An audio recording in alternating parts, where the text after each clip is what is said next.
그 아이들이 장성함에 에서는 익숙한 사냥꾼이었으므로 들 사람이 되고 야곱은 조용한 사람이었으므로 장막에 거주하니 이삭은 에서가 사냥한 고기를 좋아하므로 그를 사랑하고 리브가는 야곱을 사랑하였더라. 야곱이 죽을 쏘았더니 에서가 들에서 돌아와서 심히 피곤하여 야곱에게 이르되 내가 피곤하니 그 붉은 것을 내가 먹게 하라 한지라. 그러므로 에서의 별명은 에돔이더라. 야곱이 이르되 형의 장자의 명분을 오늘 내게 팔라. 에서가 이르되 내가 죽게 되었으니 이 장자의 명분이 내게 무엇이 유익하리요. 야곱이 이르되 오늘 내게 맹세하라. 에서가 맹세하고 장자의 명분을 야곱에게 판지라. 야곱이 떡과 팥죽을 에서에게 주매 에서가 먹으며 마시고 일어나 갔으니 에서가 장자의 명분을 가볍게 여김이었더라. 아멘. 아프리카 원주민들이 원숭이를 잡는 가장 손쉬운 방법이 있습니다. 먼저 가죽으로 자루를 만들 때 입구를 굉장히 좁게 합니다. 원숭이의 손이 딱 맞게 나오고 들어올 정도의 크기로 만들어야 합니다. 다음에는 그 자루 속에 원숭이가 좋아하는 과일을 집어넣습니다. 그리고 나뭇가지에 매달아 놓습니다. 그러면 원숭이가 나타난다고 합니다. 그 원숭이는 자루 속을 들여다보곤 웬 떡이냐 하며 희희낙낙하고, 그리고 시구나 하고 자루 속에 손을 집어넣어 과일을 꺼내려고 합니다. 과일을 쥐고 있으니까요. 그러니까 과일을 쥐고 딱 빼려고 하는데 그게 빠질까요? 안 빠질까요? 네, 안 빠지게 되죠. 과일을 쥐고 있으니까 나뭇가지에 매어 있는 가죽자루, 그 가죽자루 속에 움켜진 손 때문에 그게 커지니까 나오지 않는 것입니다. 그러나 그 가죽자루에 있는 그 과일만 놓게 되면은 자유의 몸이 될 수 있음에도 불구하고 이 원숭이는 그 원숭이를 잡으러 온 사냥꾼이 가까이 접근할 때까지 그 과일을 놓지 않는다고 합니다.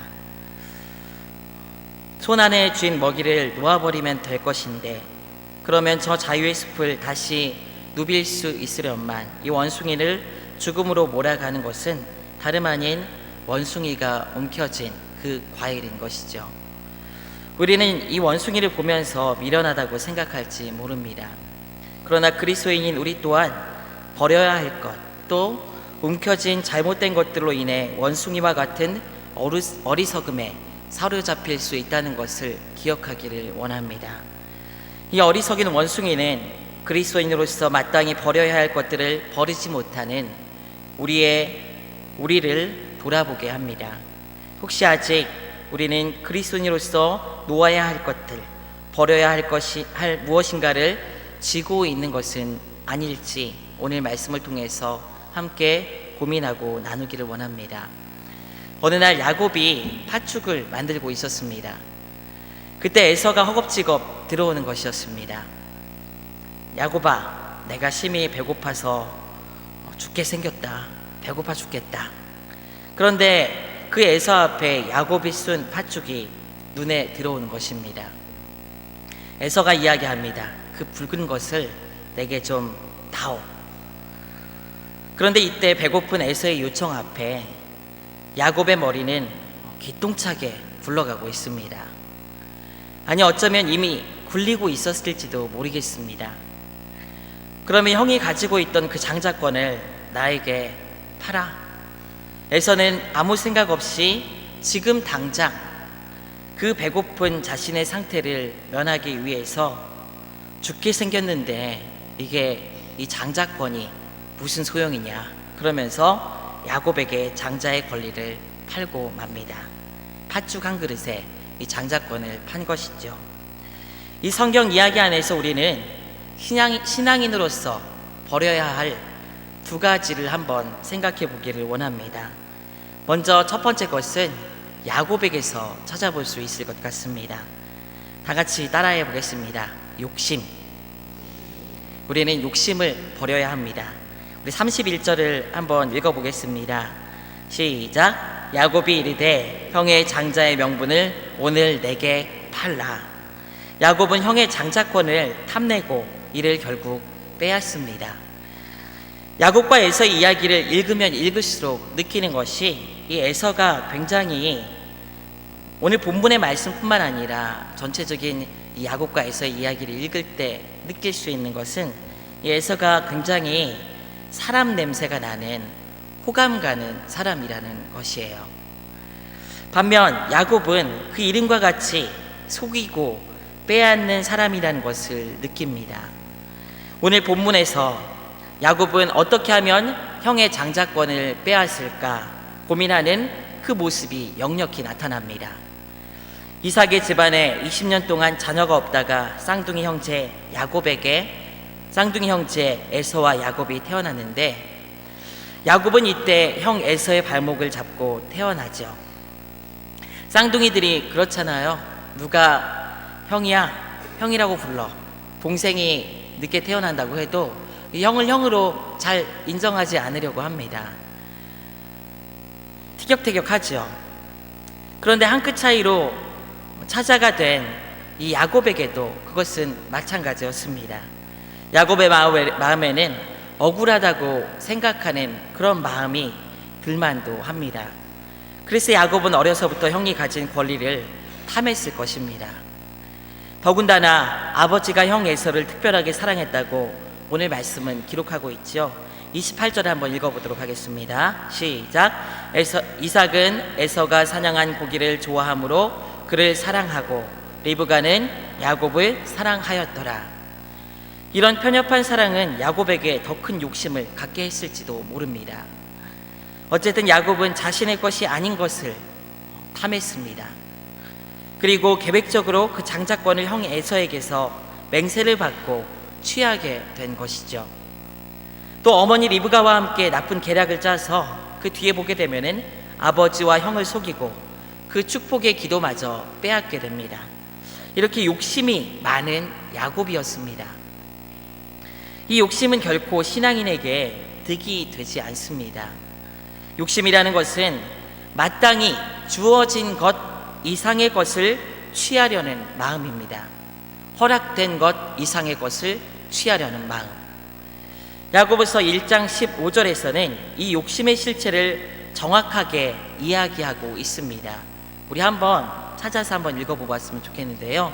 야고보서 1장 15절입니다. 우리 한번 찾아서 한번 읽어보도록 하겠습니다.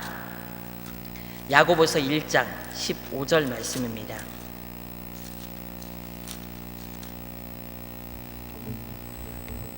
우리 함께 읽도록 하겠습니다. 시작.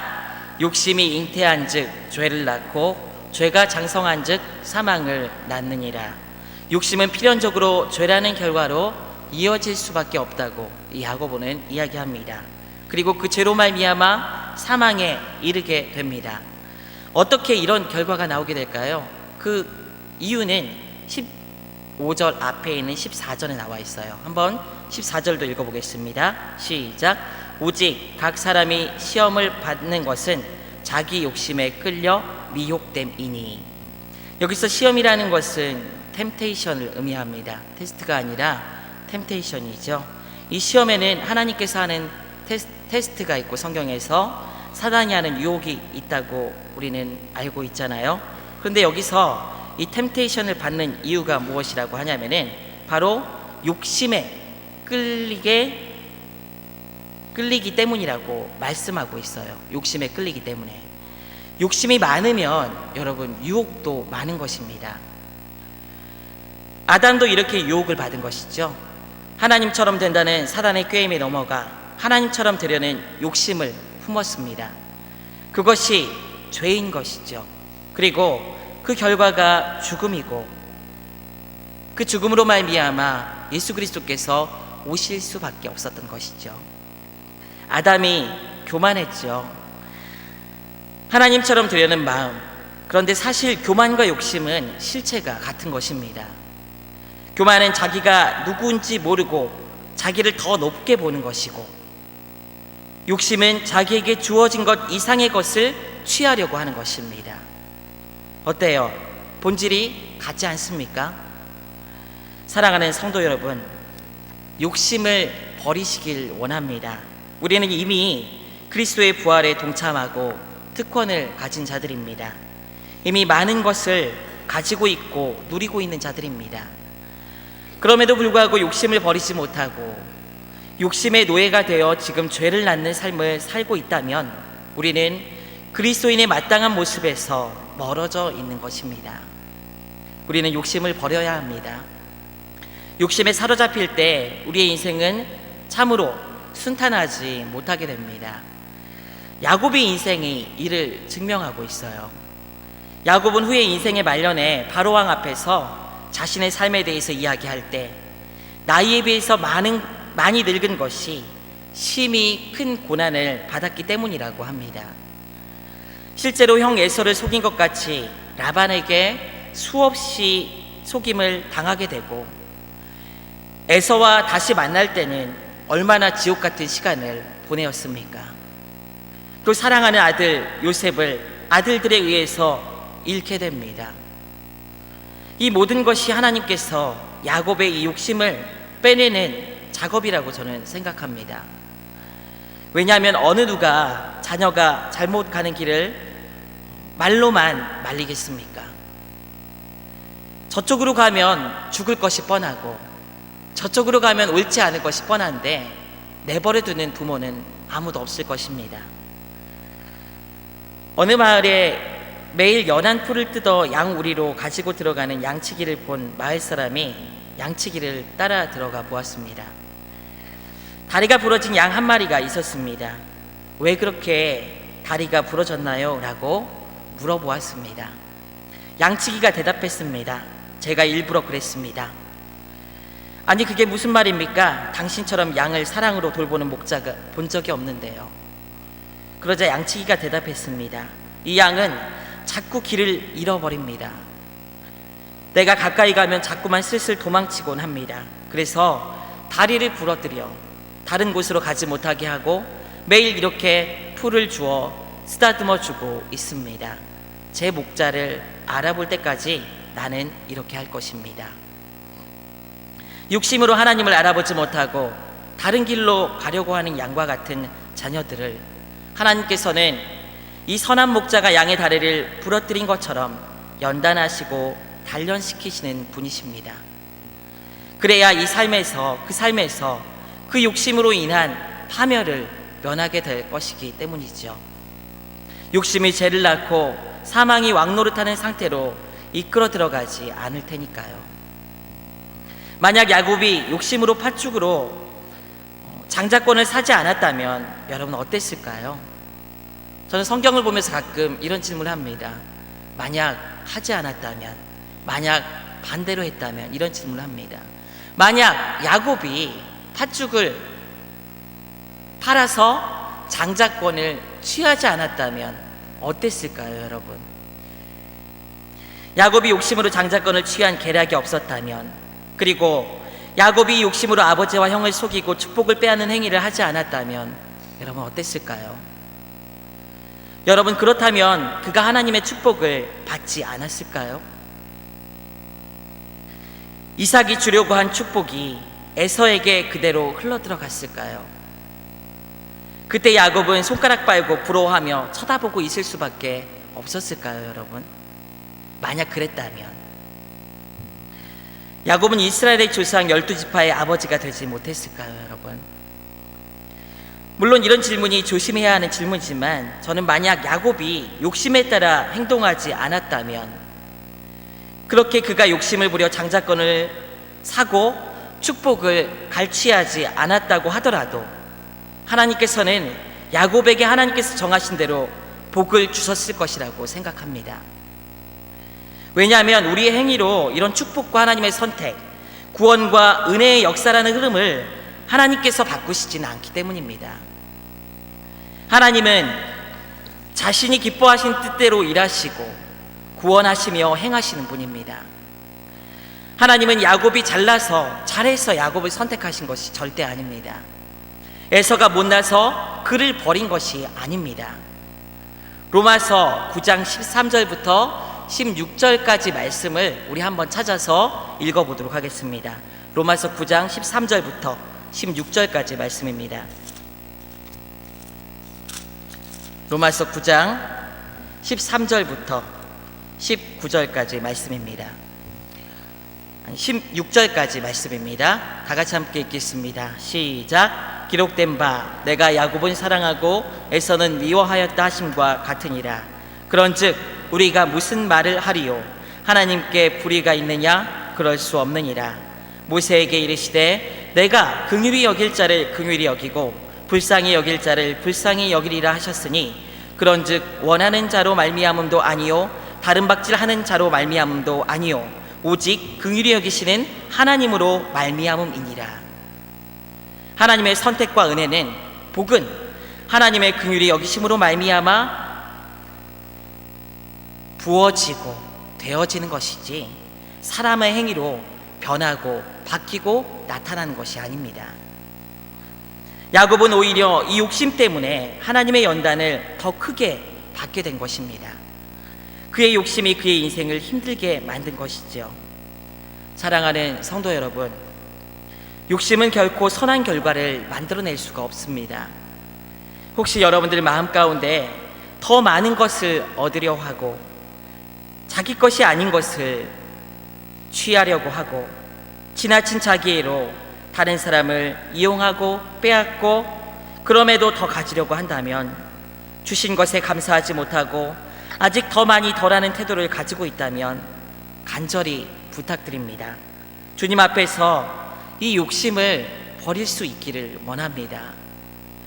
욕심으로 인하여 하나님으로부터 떠나는 불행한 삶을 살지 않는 여러분들이 되시기를 주님의 이름으로 부탁드립니다. 두 번째, 버려야 할 것이 있습니다. 다 같이 한번 따라해 봅시다. 속심을 버려야 합니다. 이 속심은 우리가 에서를 통해서 알 수가 있습니다. 에서는 이 속심에 사로잡힌 사람이었습니다. 에서는 들사람이었습니다. 그의 성품은 나무랄 데가 없는 것 같아요. 남자답고 화통한 것 같고 작은 것에 연연하지 않는 것 같습니다. 배고픈 것에 솔직하고 자기가 하고 싶은 것을 하며 자신감 있는 그런 사람이잖아요. 여러분은 에서 같은 사람이 좋습니까? 야곱 같은 사람이 좋습니까? 여러분 주변에 누군가가 있다면은 아마 에서 같은 사람을 다 고르지 않을까 싶습니다. 그러나 성경은 이 에서에 대해서 이렇게 평가하고 있습니다. 그가 야곱에게 팥죽을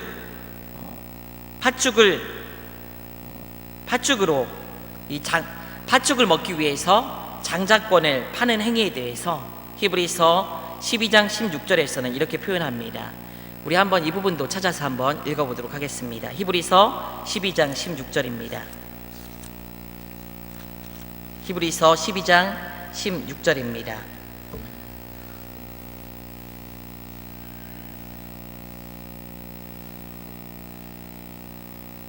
다 함께 읽도록 하겠습니다. 시작. 음행하는 자와 혹 한 그릇 음식을 위하여 장자의 명분을 판 에서와 같이 망령된 자가 없도록 살피라. 이 에서에 대해서 망령된 자라고 성경은 칭하고 있습니다. 여기서 망령된이라는 이 형용사는 방종하다, 경거망동하였다 뭐 이런 의미가 아닙니다. 그러면 어떤 뜻일까요? 이 영어 NIV 성경에서는 godless라고 되어 있습니다. godless, 하나님 없는 사람이라는 거예요. 이는 신을 믿지 않는 무신론이라는 그런 뜻을 가지고 있습니다. 또 확장시켜서 세속적인 거룩하지 않은 불경건한 이런 뜻을 가지고 있는 말입니다. 아까 속심이라는 말을 했을 때 무슨 말인가 하셨을 텐데요.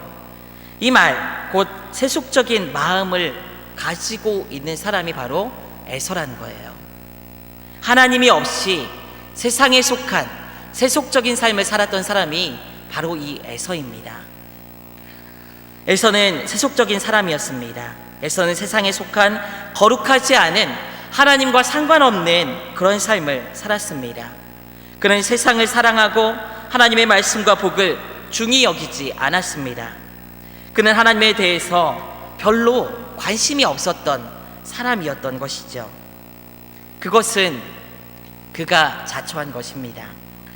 그래서 그는 받을 복도 빼앗긴 것이고 그는 하나님의 은혜의 역사에서 그 자취를 감추게 됩니다. 은혜의 혈통에서 배제됩니다. 사실 야곱을 선택하신 하나님의 선택이 앞선 것이지만 에서의 삶은, 에서의 마음의 태도는 그런 사람이 될 수밖에 없는 그런 모습이라는 것을 우리는 그의 삶을 통해서, 그에 대한 성경의 평가를 통해서 알 수가 있는 것이죠. 많은 그리스도인들이 에서와 같이 속심에 사로잡혀 있습니다. 속심을 버리지 못합니다. 세상을 너무 사랑하죠. 세상의 즐거움과 세상의 성취, 세상의 가치를 더 귀하게 여깁니다. 그러기에 하나님의 말씀과 영적인 기쁨과 영적인 즐거움에 대해서는 말씀의 즐거움과 예배의 가치와 하나님의 구원의 은혜들을 누리고 그 안에서 기뻐하기보다는 세상을 더 사랑하는 것입니다. 여러분들은 어떻습니까? 혹시 속심을 꼭 쥐고 버리지 못하고 있지는 않습니까? 잘 모르시겠습니까? 그렇다면 쉬운 방법을 알려드리겠습니다. 내가 무슨 이야기를 가장 많이 하는가 여러분 살펴보십시오. 저는 하나님께서 인도하시는 사역지를 많이 다니면서 몇몇 사역자들을 만났습니다. 몇 명 만났죠. 늘 기도하는 것은 하나님께서 귀한 만남을 주시라고 기도합니다. 올해에도 우리 교회에서 좋은 동역자를 만나게 되어서 너무 감사했습니다.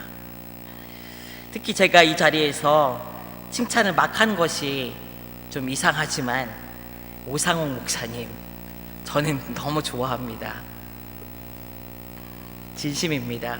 목사님 진심입니다. 네, 진심입니다. 왜냐하면 이 목사님이 항상 밝고 농담도 즐겁게 하세요. 기분 나쁜 일 있더라도 잘 티 안 내고 옆 사람하고 잘 맞춰가면서 이렇게 굉장히 좋은 성품을 가지고 함께하고 있습니다. 그런데 그것도 좋지만 목사님께 제가 참 감동한 것이 무엇이냐면, 무슨 말씀이든지 간에 진지하게 이야기를 시작하면은 언제나 말씀에 대한 사모함이 그 마음 가운데서 느껴지기 때문입니다. 진리를 아는 기쁨이 정말 크게 그 마음 가운데서 느껴지기 때문이죠. 그리고 이야기하면서도 주님 많이 사랑한다는 것이 참 많이 느껴집니다.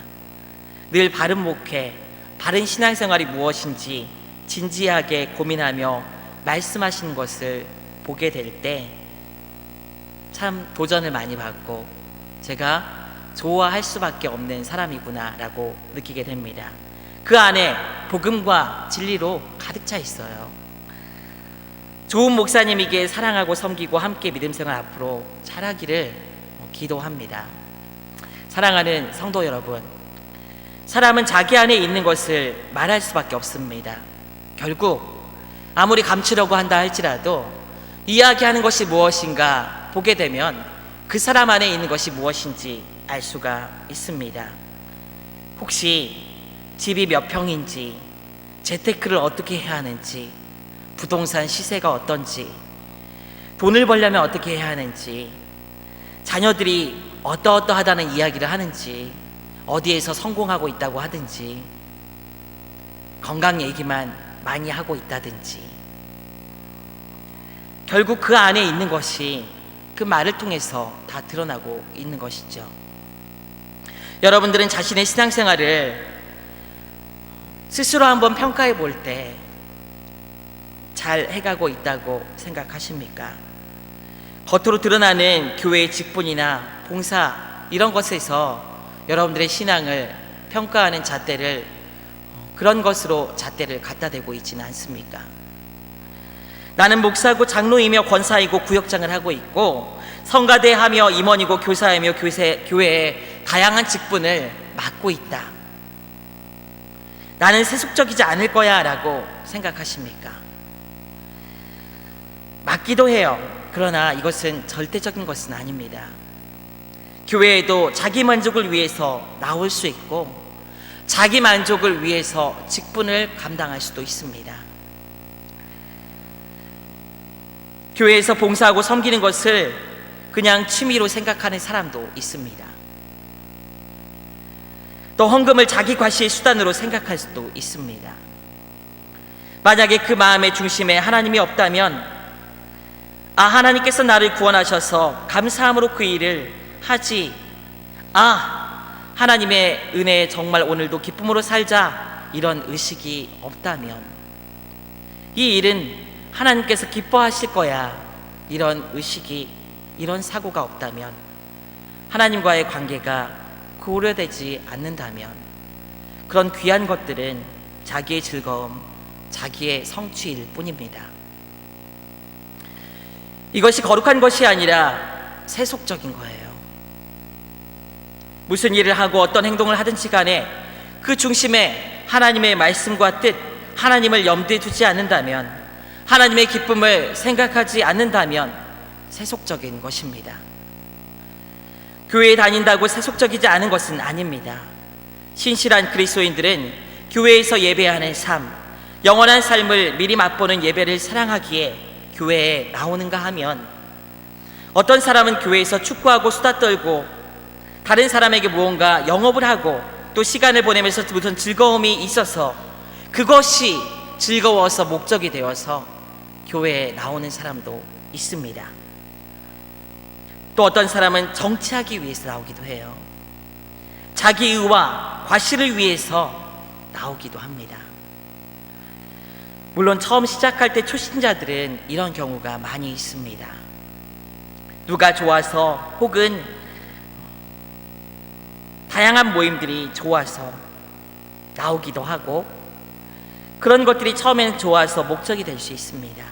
그러나 만약 교회에 오래 다니고 신앙의 연조가 있는 분들이 그것들이 좋아서 교회에서 일하고 활동하고 신앙생활을 하고 있다면, 그것은 이야기가 달라지게 되는 것입니다. 아직 속심을 버리지 못한 거예요. 여러분들 마음은 어떻습니까? 혹시 속심이 여러분들의 삶의 많은 부분을 채우고 있지는 않습니까? 속심에 따라 행동하고 일하고 말하고 살아가고 있지는 않습니까? 이 세속적인 마음을 버려 하나님 앞에서 온전히 여러분 세움받기를 원합니다. 영적인 것을 사모하십시오. 말씀을 사모하십시오. 그 말씀을 기뻐하십시오. 영적인 기쁨을 맛보아 알고 그것에 붙들려 사는 삶을 사는 복된 인생이 되기를 원합니다. 말씀을 맺겠습니다. 1945년 2차 세계대전의 종식을 위해서 미국에서는 히로시마와 나가사키의 원자폭탄을 투하할 것을 결정합니다. 그런데 문제가 하나 있었습니다. 그 원폭을 싣고 멀리 일본까지 날아갈 수 있는 비행기가 없었던 것입니다. 비행기 연료를 최대로 채워도 당시 있었던 비행기 중에 그 폭탄이 투하될 지점까지 갈 수 있는 비행기가 없었던 거예요. 그래서 어떻게 했을까요? 이 원폭을 투하할 당시에 사용된 비행기가 B-29 폭격기입니다. 이 폭격기의 원자폭탄 리틀 보이를 싣기 위해서 비행기 내부에 있는 자질구레한 모든 것들을 다 뜯어냈다고 합니다. 그래서 무게를 가볍게 할 수 있었고, 멀리 날아가 이 2차 세계대전의 종식을 가져온 이 원폭을 투하할 수 있게 되었던 것입니다. 우리 신앙생활도 여러분 마찬가지입니다. 버려야 할 것들을 버려야 합니다.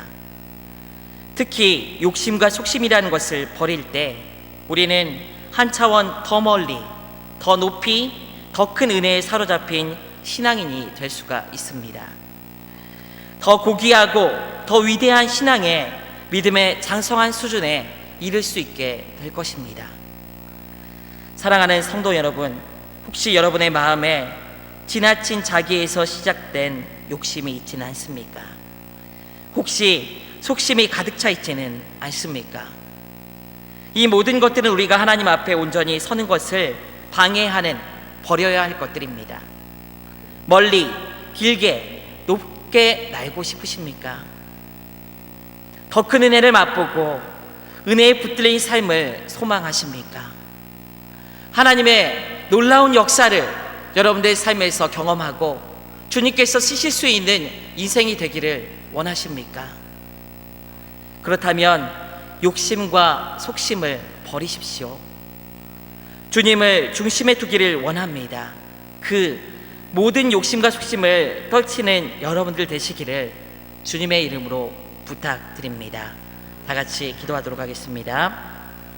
하나님 감사합니다. 야곱과 에서의 이야기를 통해서 우리가 버려야 할 욕심과 속심에 대해서 알게 하심을 감사드립니다. 주님 사랑하고 주의 은혜를 받은 자로서 은혜를 누리며 감사함으로 살아가야 됨에도 불구하고 아직 버리지 못한 욕심과 속심으로 인해서 우리의 신앙생활이 너무 무겁고 주님께서 쓰시지 못하는 그런 인생으로 떨어져 있지는 않습니까? 주님, 우리의 마음 가운데 있는 욕심과 속심을 버리고 온전히 주님을 사랑하는 믿음 위에서 아버지께서 원하시는 믿음의 삶을 살아드릴 수 있는 영혼들 될 수 있도록 아버지께서 붙드시고 인도하여 주시옵소서. 말씀을 사랑하게 하시며 하나님과 동행하기를 소망하게 하시고 천국을 바라보는 믿음의 삶을 살아가 세상에 속하지 않고 욕심에서 떠난 귀한 삶을 살아가는 복된 성도들 될 수 있도록 인도하여 주시옵소서. 감사드리며 예수 그리스도의 이름으로 기도드리옵나이다. 아멘.